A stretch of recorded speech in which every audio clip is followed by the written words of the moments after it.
Right, hi guys, my name is Gerry from Wild Eye. This is Photo Talk. Now, what's happened since last week is the weekly chat has been changed a little bit to Photo Talk. It's just the name that's changed, and that is just to kind of make it feel more, more focused on photography. The weekly chat was nice to get us going. Now we're going bigger and better. So, for this week, a couple of new things as well. If you've been following along, you'll know that on Fridays now, so this video along with Talking Travel with Andrew, those go out on a Monday. So that'll give you something to do in the office when the boss is not there. You can have a cup of coffee and watch us. Alternatively, then also on every Friday, I'm going to put up about a 2 or 3 minute little clip with ideas, tips, hopefully a bit of inspiration for you to go and shoot over the weekend. Now that kicked off last week, and the first one we looked at was rule of thirds. So I gave you a couple of examples.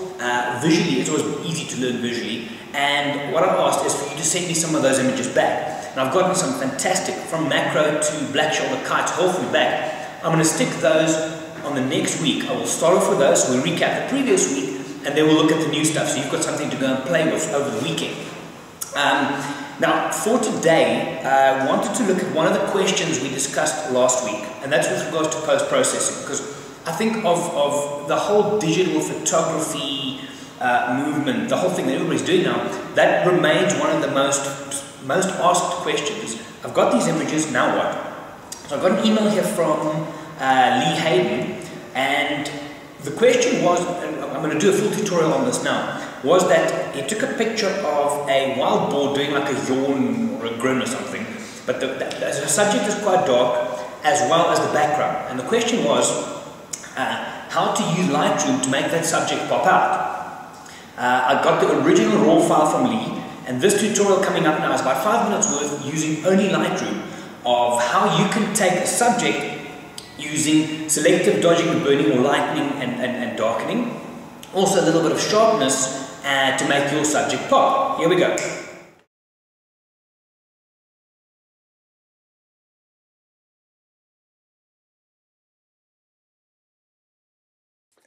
Alright, as discussed, we're going to have a look at this raw file that was sent in by Lee, and the question was how to make the subject, this boar, pop out from the background, seeing that the color is quite the same, and also it's a bit busy in the background here, so how can we make the subject pop to make for a better image?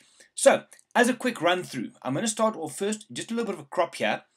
Lee cut off the top of your hair, just chopped off the ear, so instead of chopping it off, let's make it a bit more definite, and I'm also want to get rid of this bright spot in the corner here. So just to tighten the image up a bit, there we go, and lift. So we still have the pause in. We've got the mouth on the rule of third here, and we're chopping off the ear more definite, so it looks more intentional. Boom, there we go. Right, first step here, you can see on the histogram, the whole image is very dark with all my information squashed up to the left-hand side here. So first step for me, just lift the exposure a little bit. Oh, not that much. Come back a bit until we have something to work with. Somewhere there maybe, right? So just a little bit better. Remember, Lightroom is non-destructive, so we can go back at any point in time. I'm going to put a little bit of fill light on this, which brings details back into my dark areas, especially look at the area down here. Fill light, let's push that up a little bit. There we go, some detail in there. I'm not going to push the blacks now because that's just going to make it darker again. Brightness and contrast, I like playing with a little bit up there. A little bit of contrast. Alright, so now we're sitting with this. If we just have a quick look at before and after, that's what we're sitting with now. Already popping, but now I still want to try and do a little bit more. Next tip for me is, one of the things that can make your subject pop is the sharpness thereof. So, I'm going to now start using the isolation, the isolate the actual animal, and just to sharpen this, or at least push the clarity up on it. So, I'm going to go to my special adjustment brush, open up, click on new, just make sure everything's on 0. There we go. And I'm going to now paint. Okay, if I'm painting here and I can't see, you click the O button, press O, and that'll just show you the area that you're painting. Now this red area here is where the adjustments I'm going to make to my adjustment brush will only be applied to these areas. So roughly, there we go, more or less. Alright, so I've painted in my boar here. Click O again, and I know now, O, that's the red area is where the adjustments I make over here under the special adjustment brush will be applied. So, I want to take my clarity up. Watch the boar as we take this clarity up. You should get a bit of punch there. See, that's all gone, or up. So I just want to find somewhere happy medium over there. All right, now what I would like to do, I push the clarity up on the actual animal. I'm going to drop the clarity in the background so that it looks a little bit more blurred than it is, and therefore distinguishing my subject even more. So I'm going to click New to create another adjustment brush. Now you'll see the dot in the middle. That's the original one, which is the wild boar. This new one now I'm going to start painting. I've clicked O again, and I'm going to paint just my background, more or less. There you go, in like that. All right, that'll work. So now the adjustments I'm going to make now will only apply to this area. Click O again to take my mask away. So you see I've got the one dot in the middle, and I've got the one here. The middle refers just to the wall, and this one here is the background. So the one with the black is where I'm working. My clarity on this, I'm just going to drop all the way down. Watch the background. That would be all the way up. That would be down. So I softened it just a little bit. You can see the ball starting to stick out.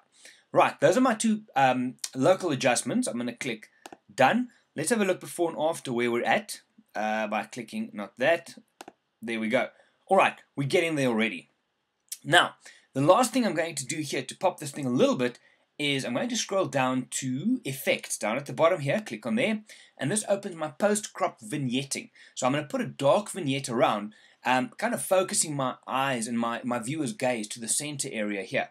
So, amount, bring it down to darken it in, but you'll see that's a very definite circle. So, I'm going to then add a feather, which blends the whole thing a little bit more. There we go, right. Before and after. Okay, so from dark, we've lightened it, we've sharpened the bore, we've blended the background a little bit, and we've added a post-crop vignette around. So, with regards to Lightroom, Lee, that is how I would probably go about making this guy pop a little bit. We haven't looked at things like saturation and all of those. I'll probably add a bit of vibrance here. But there you go. That's an idea of how you can get your subject to pop out from the background. Any other questions? Email them through. We'll have a look. Back we go. Right, you see, so what can happen is if you're out in the field, you can start shooting for your processing.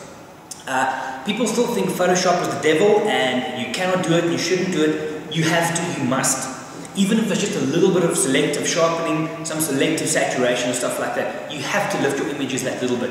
So, if you're out in the field and you have an image similar to this one, then it is important for you to keep in mind that even if I shoot this now, I can still fix it up in Photoshop. Now, remember, you cannot put crap in because you're going to get crap out. So you have to put a decent workable image into your post-processing workflow, whether you use Photoshop or Lightroom, to get out a decent image. So if you look at the before and after, which I'll also stick on at the end of this video, just for you to have a quick reminder, from the original raw file to what you did with it, there's no cheating, there's we did nothing there that's not allowed should you want to enter into competitions or publish or whatever the case is. So remember, if you're out in the field, keep in mind, you can shoot for your processing. Make it work for you. It is a part of the process anyway, so use it. Then what I wanted to also, while I've got Lee kind of in the whole spotlight here, Lee runs a website, just get that up here, where if you want to have a look with me here, what Lee's done is from amateur to amateur. So Lee is a complete beginner amateur photographer, and he's writing about his experiences as he goes through the photographic journey.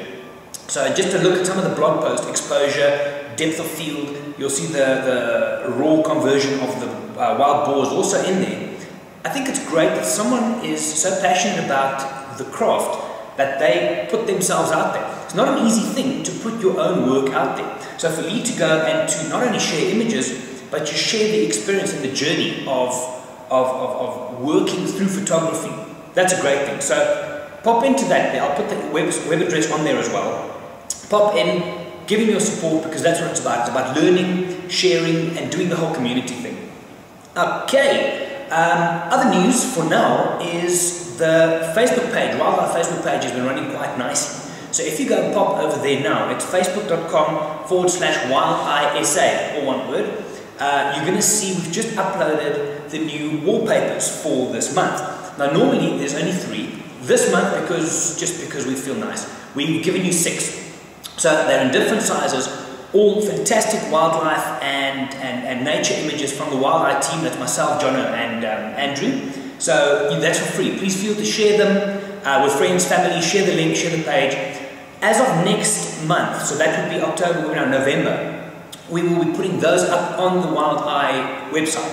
So keep touch on Twitter, on Facebook, and you will know first as soon as we go live. Lots of exciting things coming up. That's normal travel. If you follow Talking with Travel, which you should, go check it out after this. Then travel, we've got lots of photography news, equipment reviews, rentals and things like that coming up. So if you guys have any questions like Lee had here, give me a shout, drop me an email. You'll see the email address at the end of this video. Drop me an email with your question and we're going to get to it. For example, what we're going to look at next week, and I'm going to split this question between myself and Andrew because it touches on both. It's Cameron Smith emailed and said, like the weekly chats, thank you, very cool.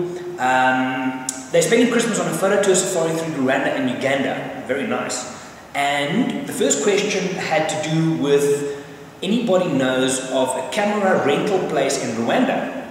That's probably like trying to explain nuclear physics. I don't think it's possible. However, talk to me, we can make a plan. No, moving on.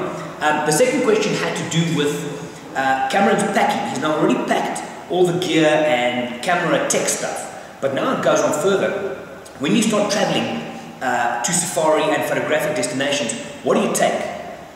What shoes, what clothing, how do you pack? So next week I'm going to do a little bit of the camera side of it, how to pack, what products you can use and so on. And Andrew's also going to look at, from his point of view, traveling, what can and cannot be useful when you travel to remote places like this. Cameron ends off the email and says, I assume pith helmets are out of fashion these days. Cameron, yes they are. Don't do it. Alright, so anyway, send us your questions, travel, photography related, and between these videos, the photo talk and the talking travel, we will try our best to give you as much information as we can.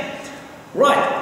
At the end of this video, you will see the link to our Twitter feed, that's Wild Eye SA, also our Facebook page. Pop in, leave us your comments, posts, questions, whatever the case is, and I will see you again on Friday for a quick one, just some inspiration for the weekend. Otherwise, Photo Talk will be back next week on Monday. Have a good one.